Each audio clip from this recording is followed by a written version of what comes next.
receber agora o diretor da equipe de arquitetos de soluções da Red Hat Brasil, o Boris Kuska. Boris, seja bem-vindo, bom dia.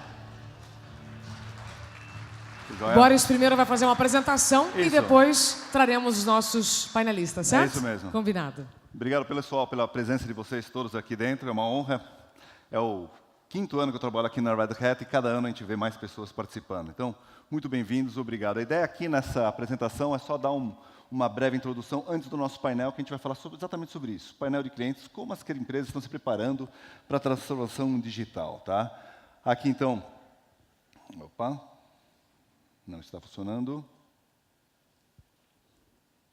Problema? Não está no Next. Por que não funciona? Vixe. Já acabou a apresentação, né? Está funcionando, voltou. Acho que ligaram agora. Pessoal, vamos lá. Esse é um tema recorrente, né? Cada vez mais a gente fala sobre TI como diferencial de negócios, né? Eu, na verdade, desde 1990 trabalho com TI. Até comecei na IBM, até dar uma pequena lembrança aí quando vi a apresentação do Frank. Então é interessante ver aí 27 anos aí de TI. E a gente sempre falou sobre os diferenciais que a tecnologia pode trazer para as empresas, né? Isso vem evoluindo demais, e hoje em dia é mais do que claro para todo mundo que, se você não investir em tecnologia, não tiver uma plataforma ágil e conseguir atender as demandas de uma forma bastante eficiente, você simplesmente não vai deixar de ser relevante no mercado. Ou tua empresa vai simplesmente sumir, ou vai ser comprada por outro. Isso daqui já é fato, e todos os CEOs estão investindo em tecnologia, e de sempre de uma forma cada vez mais para ganhar vantagens competitivas. Essa é a grande sacada. Só que, obviamente, você tem aí todo um legado que você está transformando, né? Todos os sistemas que você já chegou a implementar, tudo que você já trabalhou, efetivamente, você tem que manter no ar. E aí tem, obviamente, aquele equilíbrio entre inovação e otimização. A gente tem que continuar inovando, de novo, senão você não vai deixar de ser relevante no mercado, mas, ao mesmo tempo, você tem que otimizar a TI atual, né? Você pode estar fazendo aí tecnologias de cache para você estar fazendo offloading de plataformas legadas. Você tem formas de integração extremamente modernas, agora com autoescalabilidade. À tarde a gente vai ver até uma demonstração do Fuse Integration Services, que é você ter um ESB automaticamente escalável entre vários tipos de tecnologias. Tá? Seja integração de aplicativos, seja integração de dados, isso que a gente vai estar comentando. Né? Então, integrar aplicativos, dados e processos é o segundo ponto que a gente está colocando. Você sempre quer cada vez mais trabalhar com dados vivos, né? Aquela coisa de ETL está começando a ser deixada para trás, né? Extract, Transform, Load. O que a gente quer fazer? Acessar os dados vivos para você aí sim ter insights mais realistas do que você está querendo colocar. Finalmente, infraestrutura de cloud, que é uma infraestrutura automatizada, uma infraestrutura que consegue trazer agilidade para a tua empresa. E, finalmente, começar a pensar em aplicativos mais modernos, movimentar-se mais rápido, ou seja, colocar uma ideia em produção o mais rápido possível. E aí o conceito de containers é imprescindível para a gente estar falando sobre isso. A gente vai esclarecer tecnicamente mais à tarde. Tá? A forma de desenvolvimento mudou. Né? A gente está saindo de waterfall para ambientes, para abordagens como DevOps, como Agile, Scrum e coisas assim. Todo mundo está utilizando esse novo tipo de cultura. Isso vem do Open Source. O Open Source sempre partiu de um desenvolvimento cooperativo. Todos trabalhando juntos para que todos juntos consigam desenvolver o mais rápido possível e da melhor forma possível. Obviamente, uma orquestração é imprescindível. E aí você tem que pensar em automatização e outras ferramentas de orquestração, que efetivamente você tem que ter controle disso tudo. Né? E aí você está falando sobre o item 2 aqui, automatize o mais rápido possível. Para quê? Para você diminuir o risco de falhas humanas, obviamente, e você conseguir automatizar e melhorar a velocidade de provisionamento e coisas assim.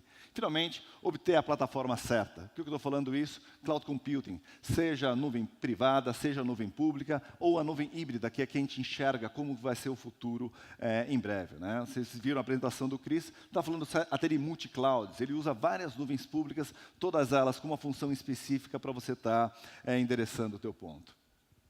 A gente está mudando, então, a parte cultural. Né? A gente vem aí de um modo tradicional, né? Que a gente chamava dos sistemas de registros. E a gente está indo agora para uma abordagem mais nova, né? Os sistemas de engajamento. Tá? Então, esse equilíbrio entre sistemas de equilíbrio e engajamento tem mudanças culturais muito fortes. E aí você está fazendo uma comparação sobre cultura de inovação. Na parte tradicional, o foco não era inovação, o foco era estabilidade, manter o mais seguro possível. Já numa cultura de DevOps, o que você está pensando?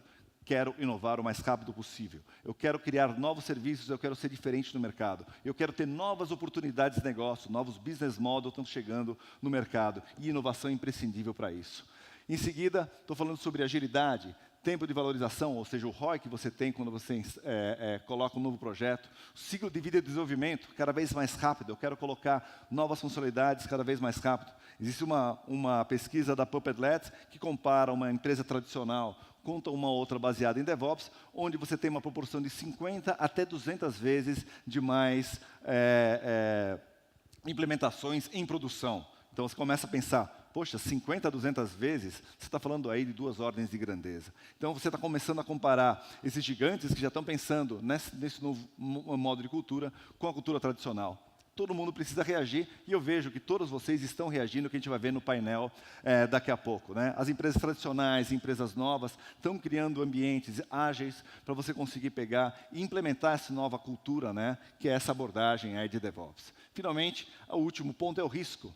Onde você vê a TI tradicional ser aversa a risco. Você faz de todo o possível para você deixar tudo isso mutável. Lógico, isso entra em contraponto com a parte de inovação. Já na cultura DevOps, o que você está pensando? A gente vai tomar riscos, mas o risco tem que ser controlado. E você tem que reagir rápido. Fale, mas corrija rápido. Né? Aquela história do WD-40, que é a fórmula número 40 que deu certo. Não é na primeira vez que você acertar. Se você acertou de primeira, significa que você demorou demais para lançar o teu serviço. Não acerte de primeira, lance rápido e corrija rápido. É isso que faz você ter um diferencial no mercado.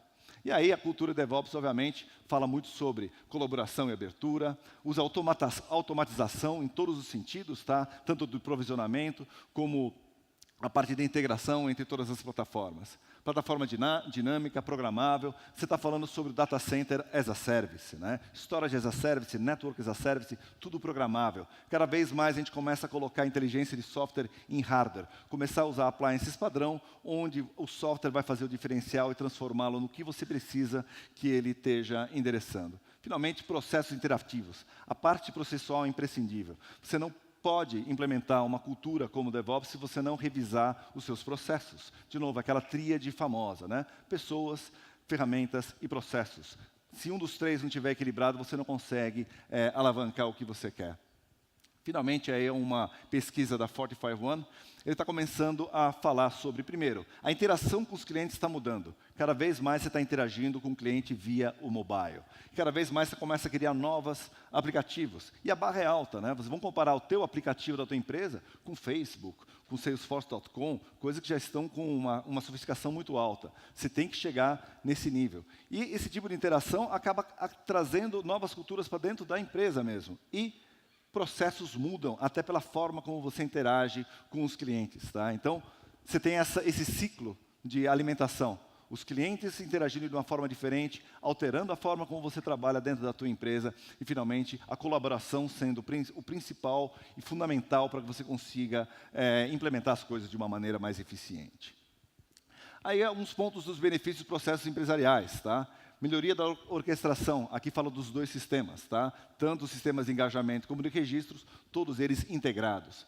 Aumento da automação, falei muito de automação, a gente vai estar falando à tarde mais detalhes sobre isso. Você começar a criar scripts, no nosso caso chamam-se playbooks, para você fazer toda a customização do teu ambiente. Provisionamento automático, criar um ambiente de desenvolvimento, homologação e teste, ad hoc, conforme a necessidade, destruí-lo quando você não precisa mais, começar a utilizar os teus assets de uma maneira automática e bastante controlada. Finalmente, começar a criar a interação entre negócios, desenvolvimento e Ops. DevOps deveria chamar BizDevOps, porque, na verdade, business que começa a travar, dev, que está trabalhando com Ops para você colocar uma ideia nova no ar. Tá? Então, a terceira linha do DevOps, que é Business, é imprescindível, porque é ela que dá os insights, o que o mercado precisa para você continuar relevante no mercado. E, finalmente, utilizar dados para análises profundas. IBI, IBA é imprescindível para você conseguir ter esses insights. Aqui é um outro estudo aí do retorno, tá? Então, você começa a alterar os seus processos, você começa aí a ter uma redução do ciclo de vida, diminuição dos custos de desenvolvimento. A gente tem um case aí famoso do Deutsche Bank, que ele conseguiu reduzir em quase 80% toda a parte de infraestrutura dele, só utilizando novas abordagens como containers. Tá? E aumentar o alcance de mercado, significam mais clientes, novos nichos que você está colocando. Finalmente, uma sugestão.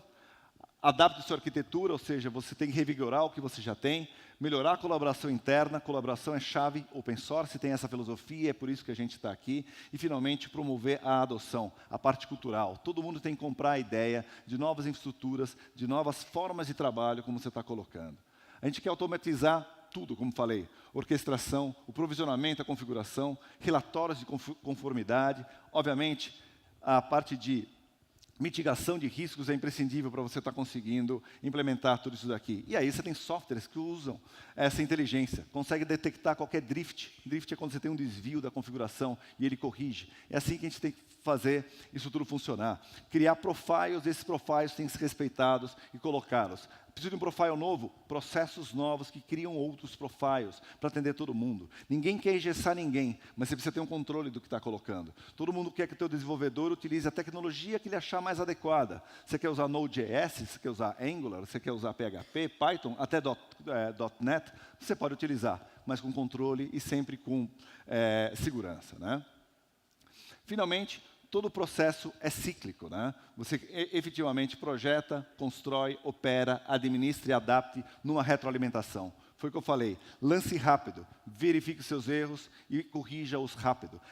Esse tipo de ciclo, né, que a gente até costuma colocar dentro do ciclo de CI/CD, né, Continuous Integration e Continuous Deployment, entra também na ideia do projeto em si, que é essa retroalimentação e é assim que a gente vê as coisas evoluírem.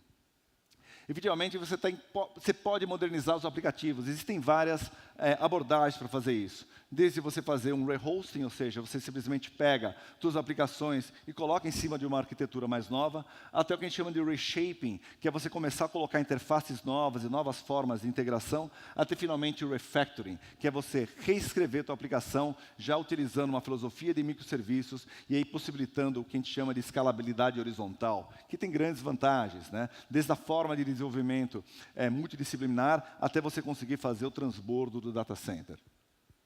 Aqui já, finalizando, a integração é um ponto imprescindível. Vocês vão ver à tarde aí uma demonstração sobre integração, tanto APIs como a parte de integração de aplicações, numa das palestras que a gente vai ter aqui mais para frente. Importantíssimo se colocar, e a priorizações de APIs é importante. Tá? Essas APIs são utilizadas por quem? Tanto com o pessoal interno, como com parceiros, como até por clientes. Até novas formas de você colocar, novas formas de negócio são colocadas em cima de APIs.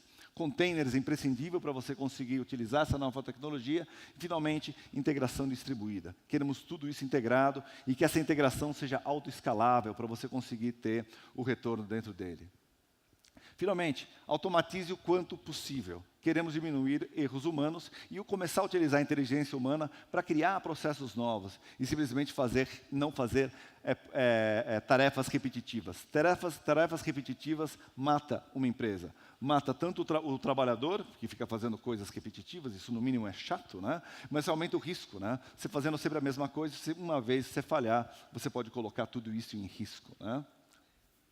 Finalmente, aí, já comentei sobre o container, ele é imprescindível para você conseguir entrar nesse mundo novo. O OpenShift, que é um dos produtos que a gente vai falar bastante, ele é um container plataforma. Ele consegue provisionar rapidamente um ambiente de desenvolvimento, homologação, teste e produção. Você começa a evitar problemas de conflito de configuração e, mais interessantes, auto-scaling. Quando você coloca no ar, você tem essa auto-escalabilidade, que é o que a gente está querendo. Você tem que atender demandas muito rapidamente. Container é o segredo para você chegar nisso daí. Finalmente, conectar, colaborar, criar rotinas, criar serviços, visualizar o controle de APIs por toda a empresa e permitir que as equipes entreguem suas próprias APIs e microserviços. Você começa a dar empowerment para o teu ambiente de desenvolvimento, mas sempre pensando em integração e colaboração. Finalmente, nossa visão, isso daqui é basicamente como a gente enxerga uma arquitetura nova, moderna. Você basicamente tem um desenvolvimento baseado em container, onde diversos containers fazem uma aplicação funcionar. Esses containers são autoescaláveis e funcionam com a ajuda de um middleware, né? Então, componentes de software que ajudam você a desenvolver de uma forma mais eficiente, em cima de uma plataforma de container que pode rodar em cima de qualquer infraestrutura que vocês têm. Seja máquina física, máquina virtual, nuvem privada, nuvem pública, qualquer nuvem pública. E, finalmente, em cima da base, que é o sistema operacional. Existe um acoplamento muito forte entre o container e o sistema operacional. Se o sistema operacional não for maduro, o teu container não será. Se o sistema operacional não for seguro, o teu container não será. E aí a importância da base do sistema operacional. E, finalmente, tudo é desenvolvido por software, né? Então, armazenamento definido por software, software defined network e toda a parte do data center definido por software. A gente enxerga muito a automação e a possibilidade de customização por software, ampliando bastante os horizontes. Finalmente, uma última pesquisa, estou finalizando, tá? A gente vai começar agora o painel. Aqui uma pesquisa que foi feita, onde a gente vê que todo mundo está adotando cloud, mas 2/3 basicamente está pensando em multi-clouds. Só que o tipo de integração varia. Você pode utilizar várias clouds, uma para cada tipo de serviço, ou você pode usar várias clouds para você estar distribuindo os seus workloads. O tipo de utilização pode variar dependendo da tua abordagem, mas efetivamente a gente enxerga isso como o futuro. Várias nuvens públicas, a tua nuvem privada, todo mundo integrado, colocando os teus workloads. Com isso, eu finalizo a minha apresentação. Era só uma introdução rápida para a gente começar agora o painel, entender diretamente dos nossos clientes como eles estão passando por essa transformação digital e o que os levou para isso. Peço, então, por favor, para fazer a montagem aqui. O pessoal vai trazer só as mesas rapidamente e a gente vai começar aí o painel. Tá? São 4 clientes que a gente está trazendo. Vou aproveitar aí aos poucos indo chamando-os. Trouxe minha colinha aqui, sempre fica mais fácil. Tá?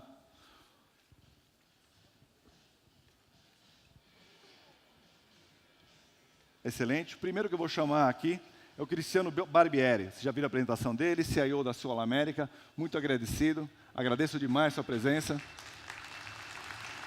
Por favor.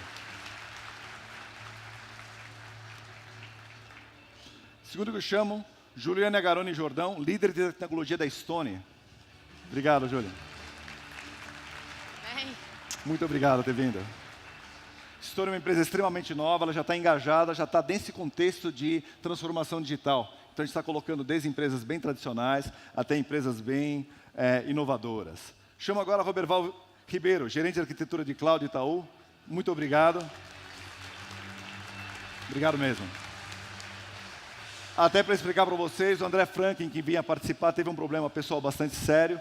O Roberval se dispôs a complementar, ele é da equipe do André Franklin. Então, quem viu no site que era o André Franklin, tá? Peço desculpas. Ele pediu desculpas para todo mundo. Foi um problema pessoal que não havia jeito realmente de cancelá-lo. E, finalmente, Anne Varoto, diretora de TI da Claro. Ei, Ana. Como é que tá? Tudo jóia? A Ana é diretora de TI da Claro. Como estão vendo, empresas bem tradicionais e empresas inovadoras, todo mundo compartilhando aqui o nosso painel. A ideia aqui é a gente está fazendo um bate-papo, né? Tem algumas perguntas aqui que eu queria colocar para vocês, né? Então, muito bem-vindos aí ao nosso painel. Começar até para o Roberval aí, de novo, obrigado aí você ter se disposto a colocar aqui dentro, aqui de um dia para o outro, realmente, agradeço demais.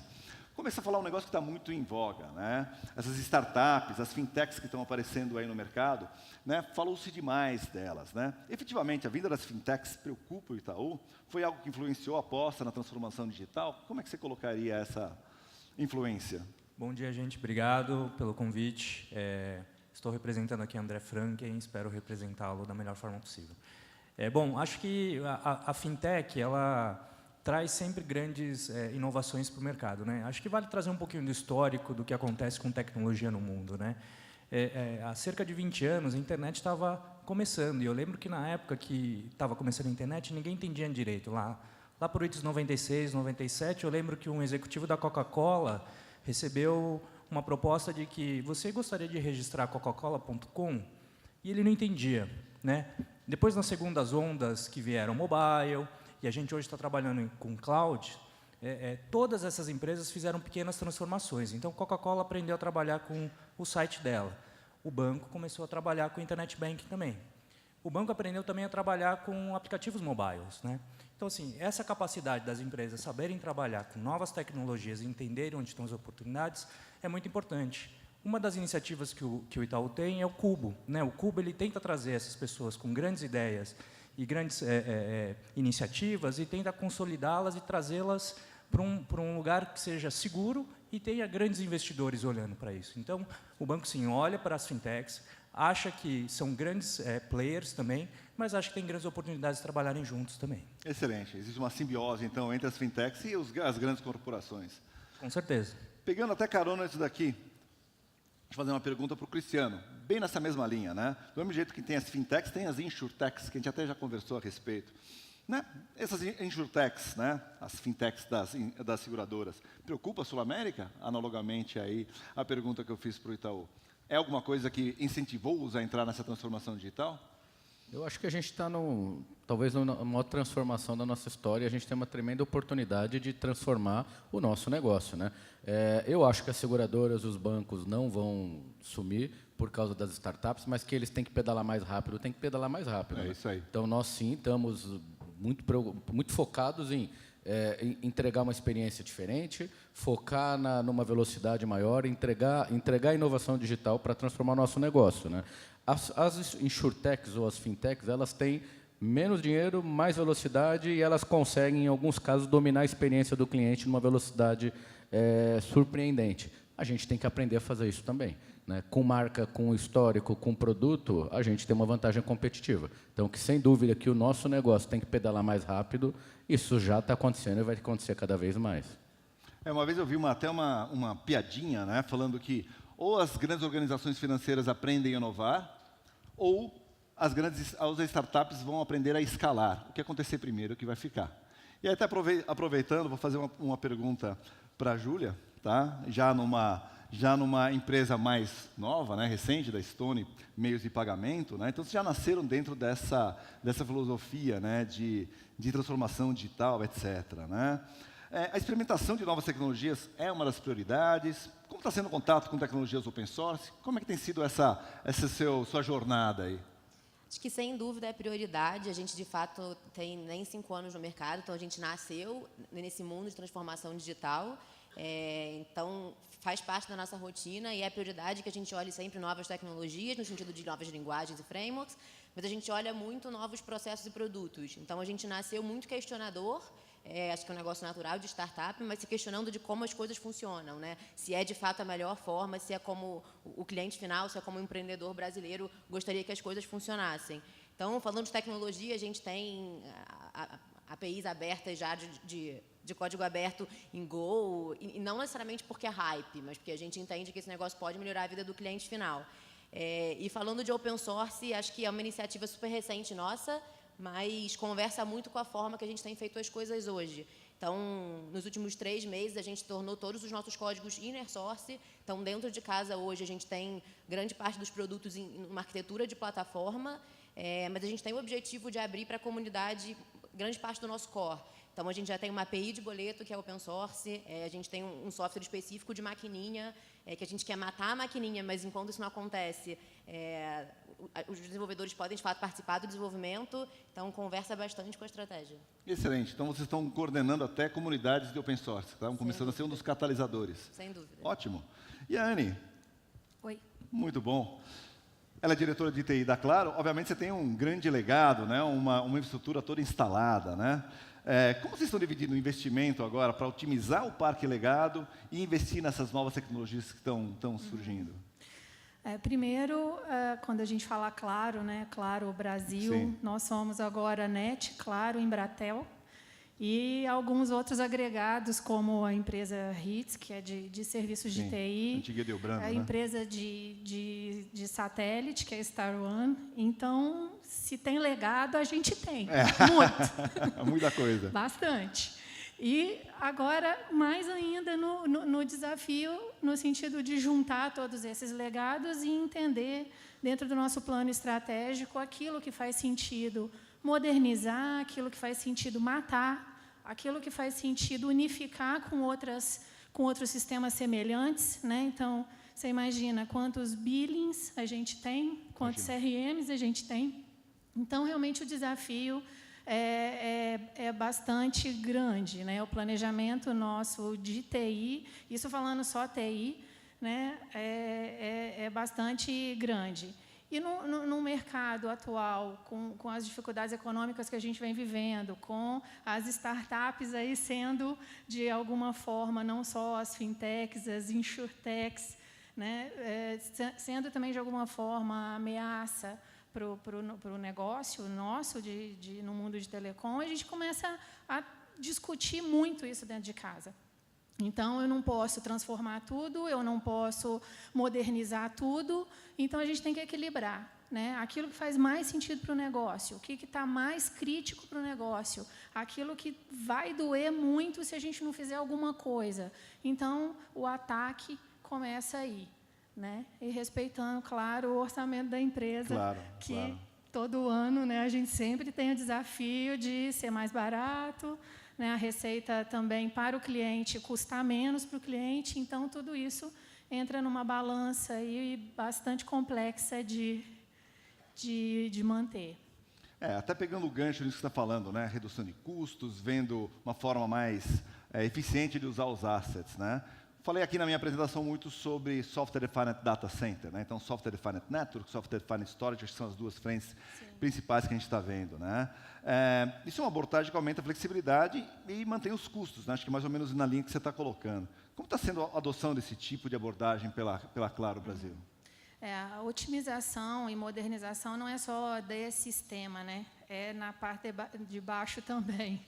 Claro. Começa aí, às vezes, né? Fica até mais fácil modernizar no data center, no hardware, nas clouds, do que você modernizar uma aplicação que, às vezes, ela está muito enraizada, muito distribuída na empresa e fica difícil de você começar por ali, né? Então, assim, eu não sou da área de infraestrutura. Eu não gosto de hardware, mas eu vou dizer para você que o que eu tenho visto nos projetos que eu tenho trabalhado e as oportunidades ali que a gente vem discutindo muito com o time de infraestrutura para não só modernizar, mas transformar, né? São vários data centers, né? Então, a gente tem esse plus de adicional, né? Conectividade dessas coisas todas. Mas o que eu tenho visto e o que a gente tem discutido muito nos projetos, principalmente os projetos que eu tenho atuado, de fazer diferente, de fazer otimizado, de fazer com custo menor, de fazer com ferramentas mais modernas e já começar com isso novo, embora seja um sistema legado, né? Então, isso é um assunto que se discute o tempo todo na TI. A todo momento a gente traz essa discussão, né? Seja partindo de mim com a visão de sistemas, seja partindo do time de infra que precisa renovar alguma coisa que eu estou querendo crescer. Perfeito. E ele está dizendo não vai dar desse jeito, né? Então, a gente busca aí um equilíbrio, né, nessas coisas. Excelente. Né? Isso vai até além de TI. Né? A gente está falando muito TI aqui, mas a gente está falando também da engenharia, que também tem parque de hardware, que também precisa se modernizar, que também precisa buscar virtualização, e por aí vai. E alternativas, né? Todo mundo já estudando. Roberval, agora. Os bancos sempre foram considerados muito conservadores, né? Óbvio, né? Mas hoje em dia a visão dos bancos mudou muito. Né? E sempre muito diretamente ligado à tecnologia. Você está com valor lá, mobile banking, cada vez mais a gente vê mais aplicativos do Itaú disponíveis, a gente vê realmente uma modernidade. Então, imagino, né, como é que fica o conflito interno entre utilizar tecnologias tradicionais versus a adoção de infraestrutura como serviço, como OpenStack e coisas assim. Eu acho assim, todo mundo que trabalha com TI ou trabalha com tecnologia, sempre começa de um marco zero, né? Assim, e depois desse marco zero, passou 2 anos, você vai ter legado. Pode ser a tecnologia mais nova, pode ser startup, né? Você pega empresas como, sei lá, a Gol, né? A Gol falou, cara, vou trazer a melhor empresa de companhia aérea depois de algum tempo, ela voltou a ser uma empresa tradicional. Ela começou a sentir as dificuldades nas mudanças, começou a sentir as dificuldades. Assim, você pega empresas tradicionais que têm dezenas de anos de mercado, ela vai ter um legado. E tem que saber tratar. Você tem que saber tratar as mudanças, o futuro, a cultura, o mindset. Né, tudo isso que a gente está vendo de DevOps são coisas que as empresas têm que se adaptar e entender que esse é o futuro. Uma empresa tradicional, que eu acho que todos aqui conhecem, o próprio Itaú e as outras aqui que estão palestrando com a gente, fora a Stone, que está começando do zero, eu acho super legal, vai passar por isso. Então, essas mudanças são importantes se tratarem como uma evolução natural. Né? Então, o mindset que a gente precisa trazer para dentro das empresas é assim, se isso não for tratado com uma visão estratégica e que isso faz parte da rotina do dia a dia de cada um, trazer as iniciativas e podê-las implementá-las, né, no nosso caso, dentro dos nossos data centers, a gente pode ter diversos problemas. A gente entende que todos os canais e todas as infraestruturas são fortemente bloqueadas justamente pela infraestrutura tradicional que a gente trouxe. A gente precisa mudar e a gente precisa trazer os mindsets de ponta a ponta, desde a área de negócio até o pessoal de infraestrutura. Excelente. Bom, a Júlia deve ter um legado mais curtinho, né? Mas já deve ter um legado, né? De qualquer forma, a gente vê, né? Você está falando dessa parte, né? Essa parte de cultura é um negócio interessante, né? O perfil do profissional da Stone é bem diferente, né? A gente já visitou a empresa de vocês, realmente já tem toda aquela mentalidade bem mais moderna, né? Então, é bem diferente da tradicional, né? Desde a disposição dos móveis de vocês até a forma que vocês conduzem reuniões, né? O foco maior é inovação, né? E não manter funcionando, como você mesmo estava comentando. Você acha que isso é um perfil da nova geração? Ou é um nicho dos profissionais relacionados na transformação digital? A gente tem na Stone, desde do D0, a obsessão pelo negócio da automatização, de tirar a rotina e o processo da vida do ser humano. Né? Se a máquina faz isso muito melhor. Acho que a gente só entende que a automatização ela é feita por seres humanos brilhantes. Então, quem constrói a inteligência artificial são seres humanos. Então, a gente continua buscando as melhores pessoas, ainda que com mindset de automatização das coisas. E aí eu não acho que seja necessariamente um assunto de nova geração. Acho que a gente consegue prever hoje que tipo de emprego a tecnologia vai acabar no futuro. A gente não consegue prever que tipo de emprego a tecnologia vai criar no futuro. Então, acho que o papel do profissional da nova geração é conseguir desvendar isso para continuar melhorando a qualidade de vida do ser humano. E eu li há pouco tempo que tem 130 milhões de pessoas felizes com o trabalho que elas fazem hoje em dia. E, em termos mundiais, isso é absolutamente irrisório. Então, acho que não necessariamente isso é um negócio da nova geração. Acho que as pessoas estão sempre incomodadas, sempre tiveram. O que a transformação digital provou é que a geração atual consegue mudar esse jogo. Então, consegue usar inovação e criatividade no trabalho e deixar que as máquinas façam as rotinas e o trabalho chato. Legal, quer dizer, do ser humano mesmo, né? Sim. Excelente. Falando sobre tecnologias novas, Barbieri, utilização de várias tecnologias em nuvem públicas, você chegou a comentar na tua apresentação. É uma das estratégias da Sul América, né? Quais lições aprendidas para conseguir implementar multi-cloud e como evitar ficar preso a elas? Se isso é alguma coisa que os incomoda, né? A nossa jornada com cloud começou há uns 6 para 7 anos atrás, quando a gente decidiu migrar todo o nosso mundo da colaboração interna para o Google, né? Então, foi o nosso primeiro movimento, e há 6 anos e meio atrás, quando ninguém falava disso, ou se falava de uma forma muito incipiente, né? Depois disso, a gente começou uma jornada forte com o Google, com a Amazon, com o próprio Salesforce, e hoje a gente tem um mundo bem híbrido, né? O poder, a velocidade é muito maior, a escalabilidade, pelo menos nas experiências que nós tivemos, é sensacional. A gente percebeu que o assunto segurança não era aquele monstro que se falava, a gente tem que pensar segurança diferente. A velocidade, de fato, alimenta os projetos mais digitais de mais velocidade que a gente precisa fazer, né? E não tem como fazer transformação digital sem dominar muito fortemente cloud na minha cabeça. Não existe. Ainda que eu tenha um mundo híbrido, ainda que eu tenha muito legado para ser transformado, né, a velocidade que você consegue dar, a experiência que você consegue dar é fundamental, é fenomenal. E a tecnologia hoje, para mim, é commodity. Eu, com qualquer startupzinha desse tamanho, consegue contratar as tecnologias mais fantásticas, a melhor a inteligência artificial do mundo, pagando como serviço, gastando muito pouco. Isso aí. Né? Você precisa experimentar, você precisa dominar, você precisa saber o que dá para fazer. Né? Tem inteligência artificial do Google, da Amazon, da IBM, da Oracle, tudo como serviço, e N outros fornecedores. Né? Agora, como que você consegue criar uma capacidade para trazer essa inteligência para dentro?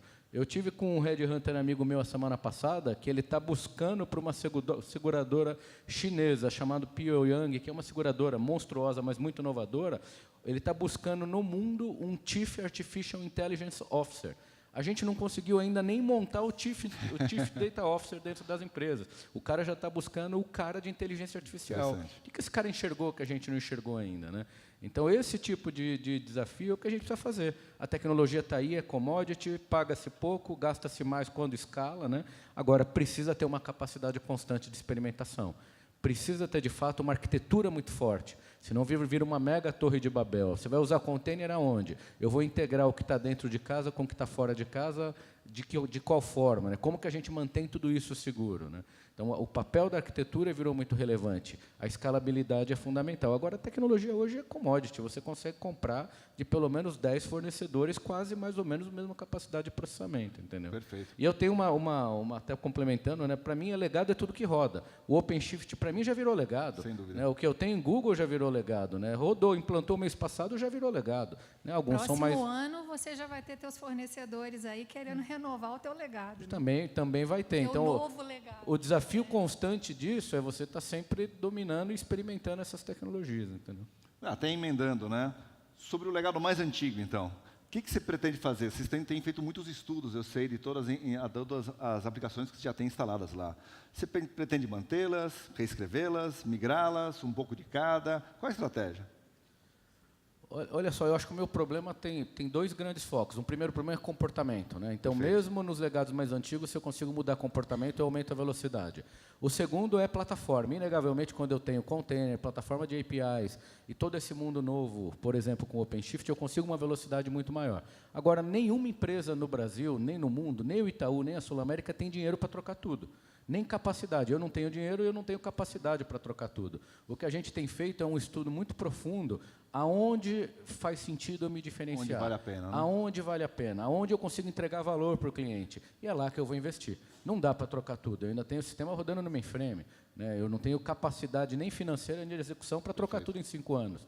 Então, o desenho, a análise de aonde eu vou me diferenciar, aonde eu consigo entregar velocidade e experiência para o cliente, é lá que eu vou investir. Né? Quiçá eu consiga trocar 30% do que eu tenho de legado hoje nos próximos 5 anos. Entendeu? A gente tem visto isso no mercado, né? Muito cuidado na hora de você... Ninguém vai sair migrando tudo que você tem. A ideia é integrar e você conseguir conviver todo mundo. Né? Bom, enfim. Para você, Júlia, você tem uma empresa de nova geração, como a gente já está enfatizando bastante. Né? Qual a visão da Estônia em relação ao mercado de meio de pagamento? Né? Que vocês estão nesse mercado, juventude nova geração. O que se enxerga aí, visão, né, da Estônia nesse sentido? Acho que tem duas frentes de mudança no mercado. A primeira de produto e a segunda, claramente, de regulação do mercado no Brasil. Então, acho que, falando de produto, a gente fala muito de Uber, né? Para mim, a inovação do Uber não é a água, não é o preço, não é o serviço. É o fato de você sair do Uber sem pagar. Então, seu cartão está na sua carteira, a sua maquininha poderia estar no porta-luva do motorista, você simplesmente não faz nada e o negócio está pago. Então, quando eu falo que a gente é uma empresa de maquininha que quer matar a maquininha, é isso. Acho que a maquininha vai desaparecer e o pagamento vai estar em todo lugar. E aí, isso é uma evolução do produto, porque a gente começa a falar de fraude, um negócio muito mais complexo. Então, a gente hoje tem 13 licenças emitidas de adquirência no Brasil. Há 10 anos atrás, tinham 2. Então, a adquirência também pode virar commodity, e aí o que começa a gerar valor são as coisas que você tem por trás da adquirência. Por exemplo, um antifraude poderoso, uma ferramenta de autenticação, que conversam com a adquirência, mas que não são exatamente o produto que a gente tem hoje. E falando de regulação, sem dúvida, com a abertura de mercado agora, a interoperabilidade de bandeira, a gente entende que o serviço melhora brutalmente com a competição, que os preços caem e a vida do lojista fica muito melhor. Mas é muito difícil prever, porque é um mercado que está em muita mudança. Recentemente saiu uma legislação nova sobre como o crédito é tratado. Então, a gente não é banco, mas a gente faz antecipação de recebíveis, que é um produto financeiro. Então, sem dúvida, na ponta do cliente, para a vida do lojista, é preço menor e melhor serviço por conta de competitividade. Em termos de legislação, super imprevisível. Interessante. E a tua visão quanto ao cliente? Você cuidou, inclusive, dessa área, né, no começo lá na Estônia, né? A expectativa do cliente atual mudou? Você está comentando aí, o pessoal está começando a se acostumar a nem usar mais o cartão e pagar automaticamente. Espera-se mais mudanças? Como é que está essa parte cultural do cliente, né? Acho que o desafio atualmente nessa história de transformação digital é a gente conseguir fazer com que a tecnologia do atendimento converse com a criação de relacionamento, né? Então, hoje 30% dos milênios não tem mais o íconezinho de telefone na página principal do smartphone, inclusive eu. Assim, Tirou. Tirou. Se eu puder fazer tudo para não ligar para alguém, eu não ligo.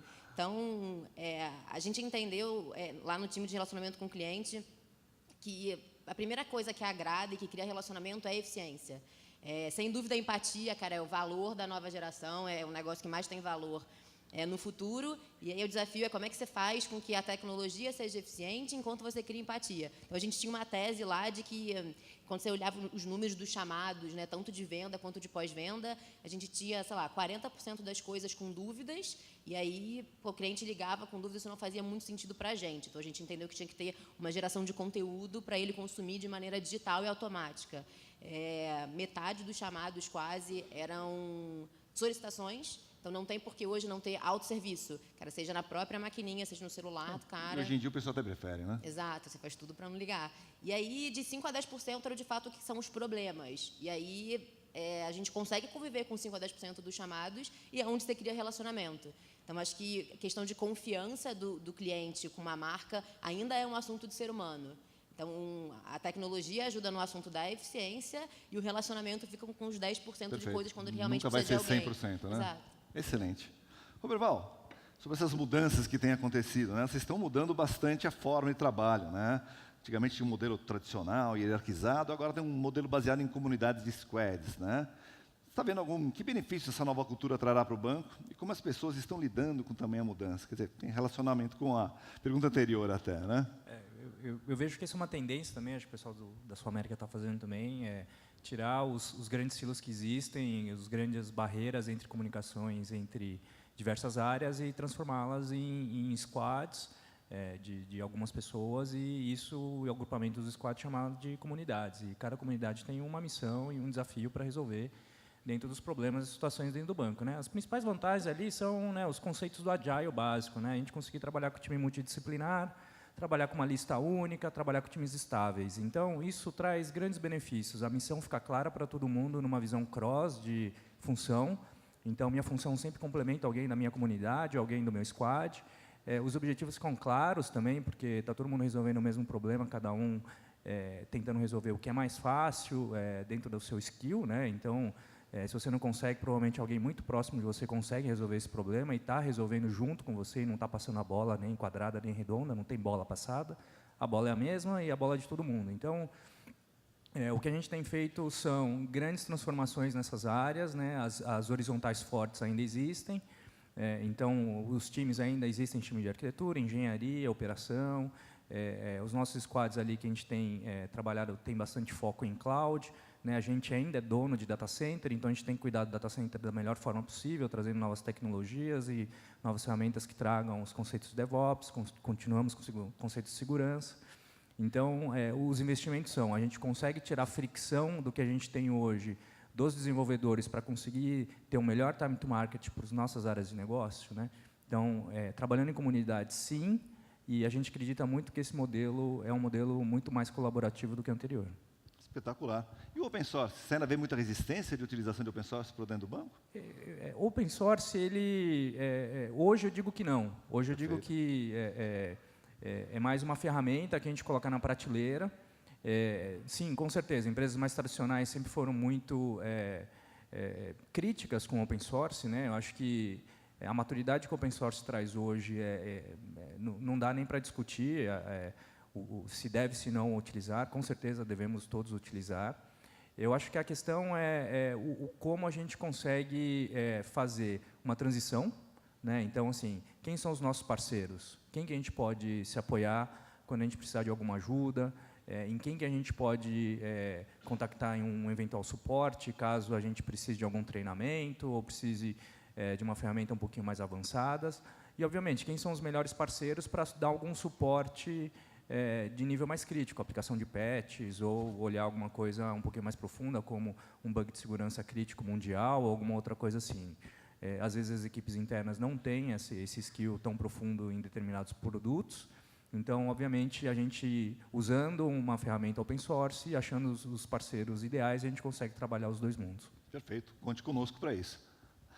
Anne, você comentou sobre TI engenharia, né? Você falou assim, pô, o pessoal da engenharia está vendo. Como é que está sendo isso? Tem engenharias que estão mais próximos para convergência de tecnologias? Isso já está acontecendo na Claro Brasil? Totalmente. Imagino. Totalmente. Já é uma grande necessidade, né? Muita coisa que a gente precisa fazer para o cliente hoje já é uma coisa em conjunto, não dá mais para separar. A gente está falando de virtualização da rede, né? Não é o data center, virtualização do data center, Sim. é a rede que entrega o acesso para os clientes na ponta. E isso é muito TI, né? Isso é uma coisa que a TI sabe fazer já há tempos. A gente já tem ambientes virtualizados há muito tempo. Então, a gente já tem um domínio disso. E o time de engenharia vem buscando sempre parcerias nesse sentido, né? Um outro ponto que nos aproxima é a questão de explorar o nosso novo petróleo, que são os dados. Né? A área de telecom tem uma infinidade de dados que ela pouco explora. Ela está muito acostumada a olhar para os dados que estão no alcance da TI, dos sistemas de TI. Ela não está olhando para os dados que estão trafegando lá na rede, o mundo de coisas que dá para fazer ali, o mundo de novos negócios, Novos modelos de negócio que vão surgir dali. Né? Então, a gente está discutindo muito a visão, olhando para a rede com uma outra visão. É um outro jeito de olhar a rede, não como entregar o acesso para o cliente, os serviços para o cliente, mas como extrair valor daquilo tudo ali para o IoT, que não tem jeito, ele vai demandar, ele já está demandando, aliás, né?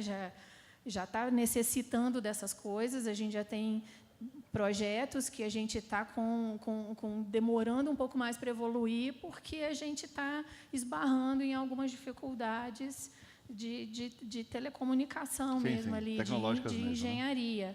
Né? Então, a proximidade, praticamente, assim, já existe. A gente tem um projeto aí relacionado com o DMP, e nós estamos falando com o time de engenharia do México, né, que tem a outra engenharia lá também, quase todo dia. Quase todo dia a gente faz calls e alinha e discute e faz reunião e não precisa formalizar um squad. A gente já vive praticamente nesse sentido de foco e juntar energias multiáreas para viabilizar algumas coisas. Quer dizer, alguns paradigmas já estão sendo quebrados e novas formas de trabalho. Totalmente. Então, qual que está sendo o impacto da transformação digital na cultura da empresa? Eu estou vendo que já tem mudanças reais acontecendo, né? Sim, sim. Às vezes pouco formalizado, né? Porque quando você entra num meio desse, você adota Agile, então vamos botar todo mundo para fazer treinamento, estruturar e montar um time separado e por aí vai. Então, a gente está numa empresa que ainda está buscando a sua própria cultura, né?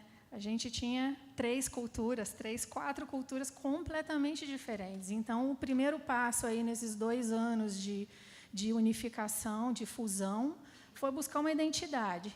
Né? Então, a partir de maio, final de maio desse ano, a gente criou uma identidade que é a Claro Brasil. Onde você trabalha? Na Claro Brasil. Não é na NET, não é na Claro, não é na Embratel, porque tinha muito isso, ainda tem, né? Muito isso. Os e-mails ainda são assim, então também até prejudica um pouco a gente nessa comunicação. Então, primeiro de tudo, a gente precisava ter essa identidade. Né? E agora que a gente criou essa identidade, a gente está construindo essa nova cultura. Então, não tem um programa de transformação digital oficial na empresa? Não tem.